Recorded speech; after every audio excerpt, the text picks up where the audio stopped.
헤일리 바톨로뮤라는 여성이 있습니다. 이 여성분의 별칭이 있습니다. 그것이 바로 호주의 감사 전도사입니다. 이 헤일리 바톨로뮤라는 여성은 지난 2008년도에 그 인생의 참 막다른 골목에 다다른 경험을 했다고 합니다. 우울증이 심해지고 우울하고 힘든 시간을 보내면서 자신의 삶을 감당하기 어려워했던 그 시간을 보내고 있을 때였습니다. 그런데 그때 누군가 그의 지인이 그녀에게 한 가지 제안을 했습니다. 그것은 뭐냐면 매일 감사해 보십시오 라는 것이었습니다.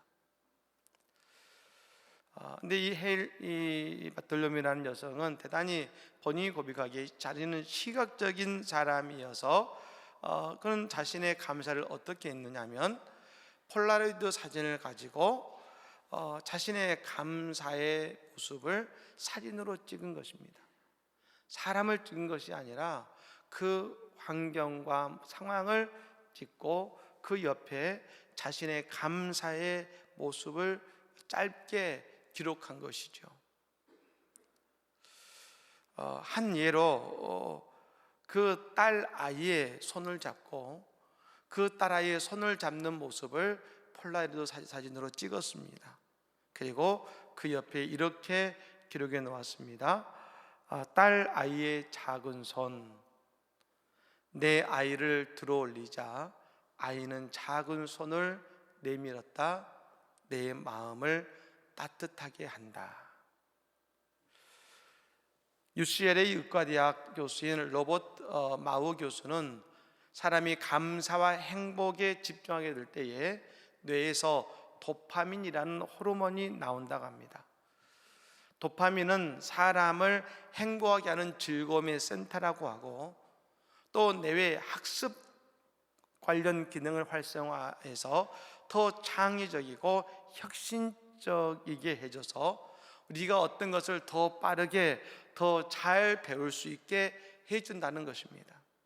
그러니까 여러분, 우리 자녀들 공부 잘하게 하기 위해서 아이들과 함께 한 가지 감사를 해보면 아이들이 더 공부를 잘할 것 같습니다. 여러분, 오늘부터 우리는 대림절이 시작이 됩니다. 대림절은 우리를 사랑해서 이 땅에 오신 하나님이신 예수님의 탄생을 기다리는 절기입니다. 추수감사절 이후에 곧바로 대림절을 맞이한다는 것은 우리의 인생의 가장 큰 감사는 바로 예수님을 만난 것이기 때문일 것입니다. 여러분, 이번 대림절에 오늘 우리의 삶에서 매일 감사가 넘쳐나는 그런 기다림의 시간이 되시기를 예수님으로 간절히 축복합니다. 아멘. 헬렌 켈러 아실 겁니다. 이 헬렌 켈러는 여인이 마이 스토리, 자신의 자전적인 책을 썼습니다. 그 책의 이름을 한국에서는 내가 만일 사흘 동안 세상을 볼 수 있게 된다면 이라는 제목의 책으로 출간이 되었었습니다. 근데 여러분, 이 책에는 자주 반복되는 하나의 문장이 있습니다. 나는 기뻐했습니다. 그리고 행복했습니다 라는 말입니다. 한번 따라해 보시겠습니까? 나는 기뻐했습니다. 그리고 행복했습니다. 네, 말대로 될 줄로 믿습니다. 그러니까 듣지도 못하고 말하지도 못하고 보지도 못하는 삼중고를 겪고 있는 이 헬렌 켈러의 이 고백, 그가 자주 사용했던 나는 기뻐했습니다, 행복했습니다 라는 그 말은 참 이해하기 쉽지 않은 말입니다. 근데 그 책의 거의 맨 마지막에 내가 만약 사흘을 눈을 떠서 볼 수 있다면 하면서 자신이 하고 싶은 3일간의 일을 기록한 그 글 가운데 맨 마지막 3일째 저녁에 대한 글이 이렇습니다. 셋째 날 저녁에 내가 마지막으로 하고 싶은 일은 극장에 가서 희극을 관람하면서 한없이 웃는 것이다. 그리고 그 웃음과 기쁨을 오래도록 간직하고 싶다라고 썼습니다. 우리는 하루를 살아가면서 늘 기쁨을 추구하며 살아갑니다. 특히 바울 사도는 데살로니가 그의 서신에서 항상 기뻐하라, 쉬지 말고 기도하라, 범사에 감사하라, 이는 너희를 향한 하나님의 뜻이니라고 고백하고 있습니다. 여러분, 그 말씀을 늘 우리는 마음에 품습니다. 그리고 때로 우리에게 잠시 기쁨의 일이 찾아오기도 합니다. 하지만 바울 사도는 뭐라고 말했냐면 항상 기뻐하라 했습니다. 우리는 이 바울 사도가 말하는 기쁨을 느끼고 싶고 누리고 싶어 합니다. 그리고 오늘 우리가 읽진 않았습니다만 빌립보서 2장 4절의 말씀 맨 마지막에 보면 이렇게 말합니다. 나의 기쁨을 충만하게 하라라고 말씀합니다. 나의 기쁨을 충만하게 하라. 이건 여러분, 바울이 그 선교를 다니는 그 힘든 시간 속에서 그는 늘 기쁨에 충만했음을 우리에게 보여주고 있는 건 아니겠습니까? 그리고 오늘 나의 기쁨을 충만하게 하라는 말씀 이후에 나오는 말씀이 오늘 본문의 말씀인 것입니다. 즉 오늘 우리가 바울 사도의 기쁨을 충만하게 할 수 있는 것은 오늘 본문의 말씀을 우리가 아멘하고 그 말씀이 받아들여질 때에 우리의 삶에 항상 기쁨이 충만할 수 있다는 것 아니겠습니까? 여러분, 오늘 말씀을 학자들은 이렇게 말합니다. 바울의 기독론. 여러분, 기독론이라 말하니까 어렵습니다만 이 말은 여러분 다시 말하면 이것입니다. 예수님을 어떻게 바라보느냐에 대한 이야기입니다.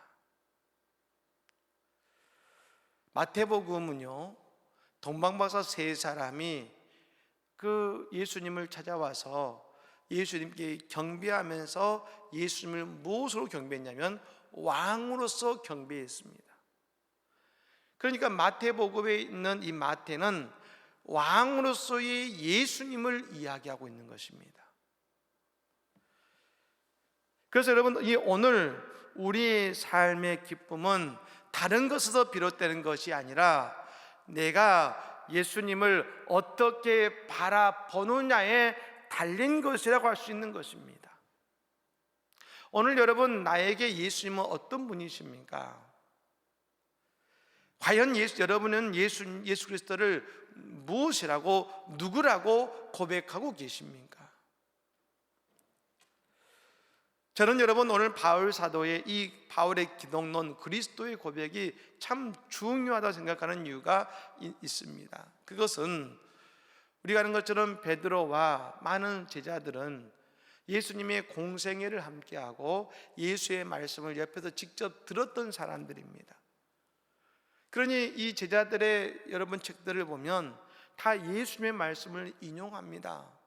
예수님 이렇게 말씀하셨습니다. 인용하죠. 하지만 바울 사도는 예수님의 말씀을 직접 듣지도 못했고 만나지도 못했고 거의 대부분을 누군가의 말을 통해 건너 들은 것입니다.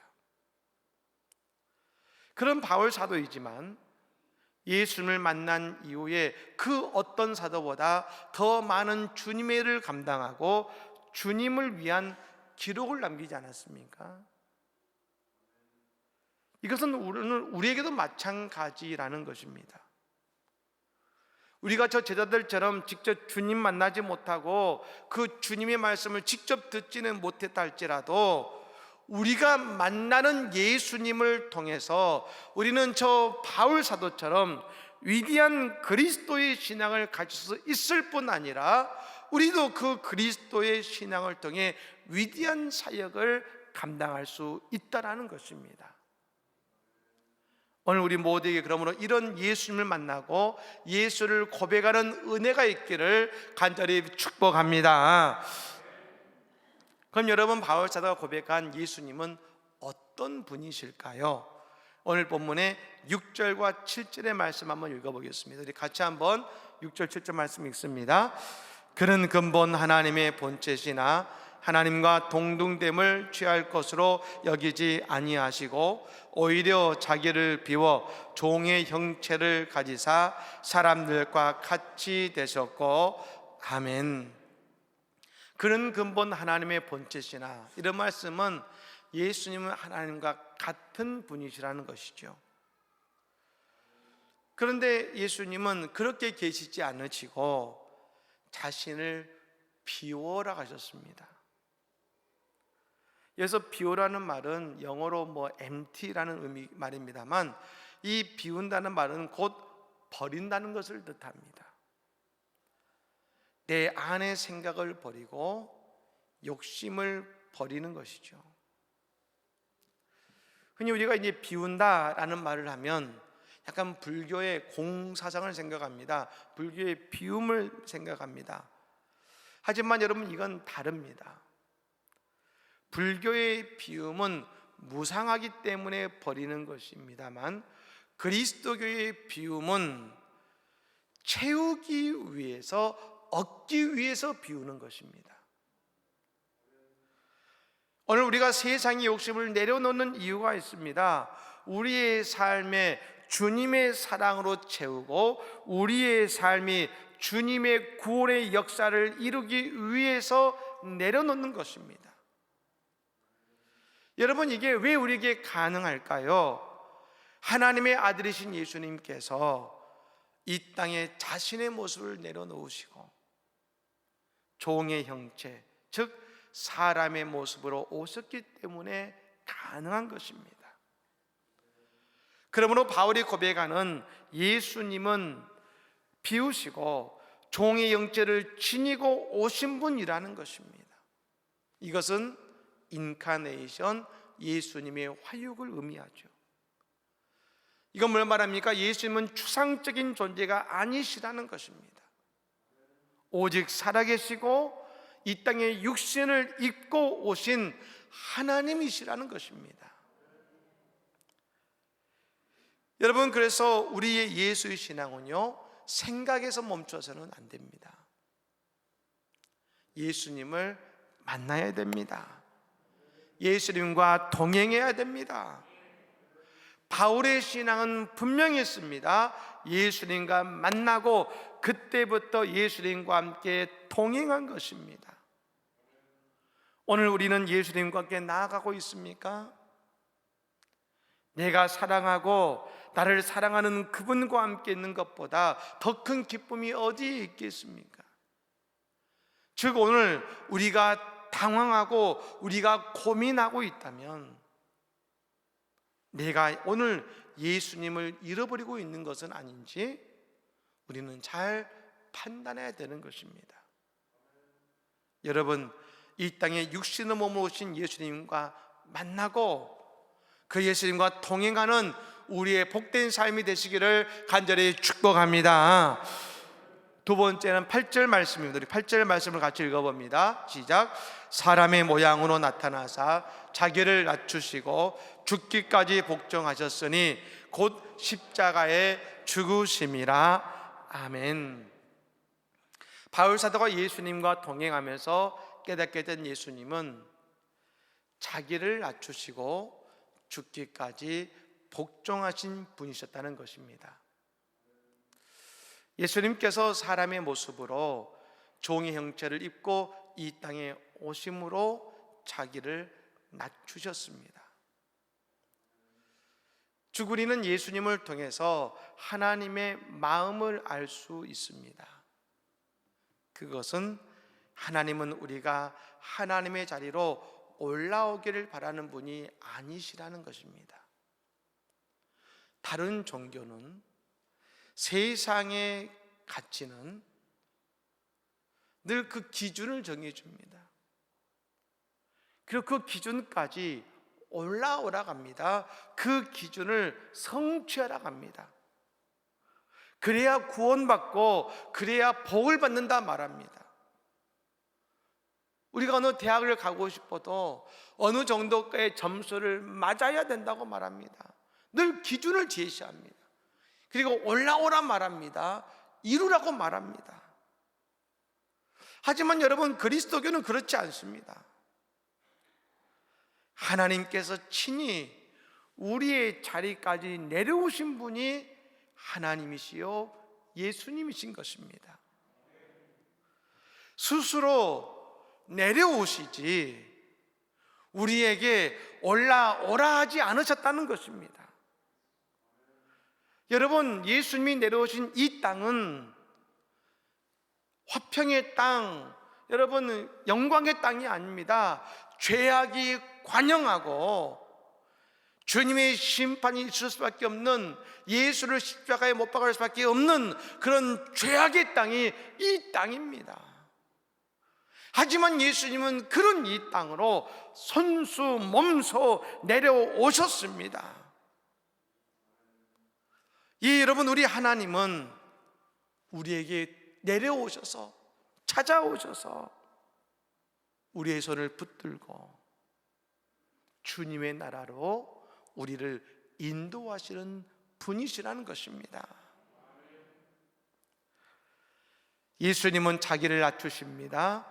먼저 다가오십니다. 그러므로 자기를 낮춘다는 것은 이 땅의 낮은 자리들에게, 낮은 자리에 있는 이들에게 먼저 다가가는 것을 말합니다. 왜 우리에게 기쁨이 없을까요? 예수님은 낮아지시고 낮추시는데 우리는 반대로 높아지고 올라가려고 하기 때문입니다. 예수님은 지금 우리를 향해, 이번 성탄절도 우리를 향해 이 땅에 내려오시고 낮아지시고 아래로 가시는데 우리는 지금 계속해서 위로 높아로 올라만 가려고 하기 때문에 우리는 예수님과 전혀 다른 자리에 있으니, 예수를 만나지 못하니 우리에게는 기쁨이 없는 것입니다. 우리가 창세기 11장에 보면 인간의 교만의 끝판왕을 보게 되죠. 그것이 바로 바벨탑 사건입니다. 바벨탑은 인간이 스스로 높아지고자 한 것입니다. 인간의 지식과 합리성을 가지고 벽돌을 만들어서 거대한 탑을 지은 것입니다. 그것으로 하늘까지 높아지고 하늘까지 닿으려고 있습니다. 근데 그 결과는 뭡니까? 결국 그들은 모두 다 흩어져 버렸습니다. 반면 창세기 12장은 곧바로 바벨탑 이후에 곧바로 창세기 12장에는 어떤 이야기가 나옵니까? 아브라함의 이야기가 나옵니다. 하나님께서 갈대아 우르를 떠나 인도하시는 곳, 하나님이 인도하실 땅으로, 지시하실 땅으로 가라 하셨습니다. 그리고 그 가나안 땅으로 나아갑니다. 근데 여러분, 하나님은 아브라함에게 갈대아 우르를 떠나라 라고 하지 않으셨습니다. 본토, 친척, 아비의 집을 떠나라 하셨습니다. 이것은 여러분, 내 삶을 깨트리는 것이고 낮아지는 것입니다.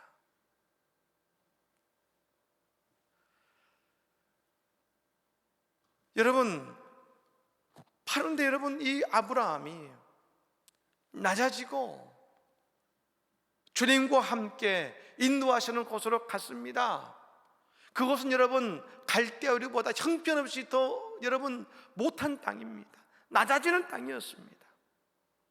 하지만 거기에 하나님의 구원사가 이루어졌지 않습니까? 근데 여러분, 바로 그 땅에서